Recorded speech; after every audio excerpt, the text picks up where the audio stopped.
Hello everyone, welcome to cooking house YouTube channel. તો આજે હું તમારી જોડે શેર કરીશ સાંજ માટે ઝટપટ બની જાય તેવો ઓછા તેલમાં બનતો એકદમ ટેસ્ટી અને નવો નાસ્તો। તમે આવો નાસ્તો ક્યારેય નહીં ખાધો હોય કે ક્યારેય બનાવ્યો પણ નહીં હોય। રેસીપી જોઈતા પહેલાં તમે મારી ચેનલ ઉપર નવા હોય તો જલ્દીથી તેને સબસ્ક્રાઈબ કરી અને બાજુમાં આપેલો બેલ બટન પ્રેસ કરી દો।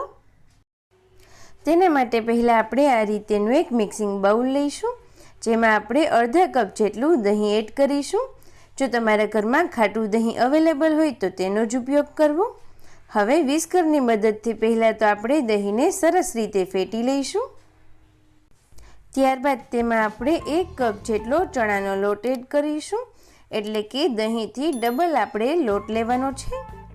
ત્યારબાદ હવે જે પણ માપથી આપણે દહીં લીધું છે તેનું 3 ગણું આપણે પાણી એડ કરીશું। તો હવે આપણે તેને એક વખત સરસ રીતે મિક્સ કરી દઈએ। તો હવે આપણે તેમાં મસાલાઓ એડ કરીએ। 1 ચમચી જેટલી આદુ મરચાંની પેસ્ટ, અડધી ચમચી જેટલી હળદર, અડધી ચમચી જેટલી આપણે હિંગ એડ કરીશું અને 1 ચમચી જેટલું આપણે નમક એડ કરી દઈએ। ત્યારબાદ હવે ફરી વખત તેને એકદમ સરસ રીતે મિક્સ કરી દઈએ। એક વાતનું ખાસ ધ્યાન રાખવું કે આ બેટરમાં કોઈ પણ પ્રકારના લમ્સ ના રહેવા જોઈએ। ત્યારબાદ હવે આ રીતેની એક કઢાઈ લઈ અને આપણે તૈયાર કરેલું બેટર કઢાઈમાં ઉમેરી દઈએ અને ત્યારબાદ હવે ગેસની ફ્લેમ ઓન કરી અને ગેસની મીડિયમ ફ્લેમ પર આપણે તેને 5 થી 7 મિનિટ માટે કૂક થવા દેવાનું છે। તો તમે જોઈ શકો છો 1 થી 2 મિનિટ પછી જ આ રીતે બેટર થોડું કરી અને થીક થવા લાગશે। તો હવે 5 મિનિટનો સમય થઈ ગયો છે। તમે જોઈ શકો છો બેટરની થિકનેસ આ રીતેની આવી ગઈ છે, તમે સ્પેચ્યુલા ઉપર જોઈ શકો છો। તો આ સમય હવે આપણે ગેસની ફ્લેમ ઓફ કરી દઈએ અને આ રીતેની એક પ્લેટ લઈ અને આપણે તેમાં તેલ એડ કરીશું અને બ્રશની મદદથી આપણે પ્લેટને એકદમ સરસ રીતે તેલથી ગ્રીસ કરી દઈશું। ત્યારબાદ તૈયાર કરેલું બધું જ બેટર આપણે આ રીતે પ્લેટમાં લઈ અને તેને સેટ થવા દેવાનું છે। આ રીતે આપણે પહેલાં તો તેને પ્લેટમાં લઈ અને ઇવનલી સ્પ્રેડ કરી દઈશું। બધું જ બેટર સરસ રીતે સ્પ્રેડ થઈ જાય ત્યારબાદ આપણે તેને 10 મિનિટ માટે સેટ થવા માટે મૂકીશું। તો 10 મિનિટ થઈ ગઈ છે। હવે આપણે તેને આ રીતે ચપ્પુની મદદથી કટ કરી લઈશું। તમે જોઈ શકો છો આ રીતે એકદમ નાના પીસ રહે એ રીતે તેને કટ કરવાનું છે। અહીંયા તમે જોઈ શકો છો આપણું બેટર એકદમ સરસ રીતે સેટ થઈ ગયું છે। જો તમને આ પીસીસ એમનેમ ભાવે તો એમનેમ પણ ચા, ટમેટો કેચઅપ કે કોઈ પણ ચટણી જોડે ખૂબ જ સરસ લાગે છે। તો તમારે આગળની પ્રોસેસ કરવાની પણ કોઈ જ જરૂર નહીં પડે, તમે આ રીતે પણ ખાઈ શકો છો। તો હવે આપણે તેનો વઘાર કરીશું।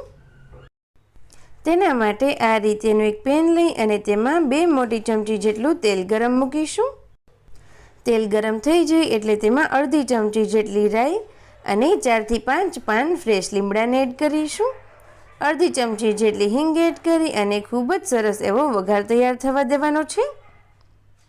ત્યારબાદ તેમાં 1 નંગ નાની કટ કરેલી ડુંગળી એડ કરીશું અને ડુંગળીનો કલર ચેન્જ થઈ જાય ત્યાં સુધી આપણે તેને સોતે થવા દેવાની છે। ત્યારબાદ હવે આપણે તેમાં 1 ચમચી જેટલા સફેદ તલ એડ કરીશું। હવે આપણે તેમાં મસાલાઓ એડ કરીએ। અડધી ચમચી જેટલું નમક, અડધી ચમચી જેટલો હળદર પાવડર એડ કરીશું અને ચપટી જેટલું આપણે લાલ મરચું પાવડર એડ કરીએ। જો તમારે તીખું વધારે જોઈતું હોય તો વધારે પણ એડ કરી શકો છો। ત્યારબાદ હવે આપણે તૈયાર કરેલા પીસીસ એડ કરી દઈએ અને તેને વઘાર જોડે ખૂબ જ સરસ રીતે મિક્સ કરી દઈએ। તમે આ રીતે મિક્સ કરી શકો છો અને હવે તેને ગેસની લો ફ્લેમ પર 1 મિનિટ માટે કૂક થવા દઈશું।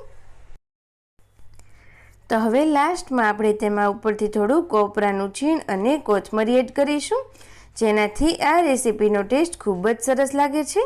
જો તમારે વધારે સ્વીટનેસ જોઈતી હોય તો તમે થોડી ખાંડ પણ એડ કરી શકો છો। હવે આપણે ગેસની ફ્લેમ ઓફ કરી અને તેને સર્વ કરીએ। તો સાંજની નાની નાની ભૂખ માટે એકદમ નવો અને ટેસ્ટી નાસ્તો બની અને તૈયાર થઈ ગયો છે. જો તમે આ રીતેનો નાસ્તો ઘરે ક્યારેય ટ્રાય ના કરી હોય તો એક વખત તો જરૂરથી કરજો. ઘરમાં બધાને ખૂબ જ ભાવશે. અને તમને મારી આ રેસીપી સારી લાગી હોય તો પ્લીઝ આ વિડીયોને લાઈક કરજો, શેર કરજો અને મારી ચેનલ ઉપર નવા હોય તો જલ્દીથી તેને સબસ્ક્રાઈબ કરી